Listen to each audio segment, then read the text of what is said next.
یک خنده کنه.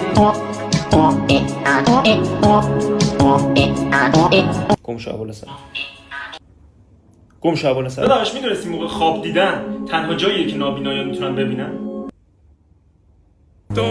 داداش نابینایان مادرزاد تو خواب چی میبینن؟ اصلا خواب میبینن؟ اگه پینیکیو بگه همین الان دماغم دراز میشه چه اتفاقی میفته؟ چه گویی داری میخوری؟ داداش اونایی که صورتشون عمل جراحی کردن موقع خواب دیدن قبل عملشون رو میبینن یا بعد عملشون؟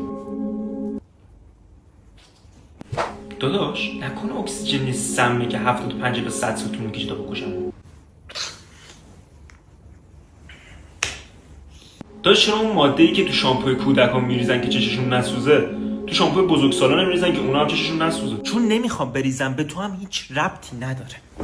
داداش میدونستی سیگار برای محیط زیست خوبه؟ چون انسانو میکشه. داداش میدونستی تنها کالایی که وقتی حتی نوشو میگیری بازم استفاده شده از آینه است؟ این ریدم تو ناسا. داداش میدونستی اگه یکی ازت بپرسه ساحل کدوم طرفه تو هر طرفی رو اشاره کنی دروغ نگفتی؟ داداش اگه آدم فضایی بیان رو زمین و این فیلمایی که باشون میجنگیم توشو میکشیمشون رو ببینن چیکارمون میکنن؟ پارمون میکنه.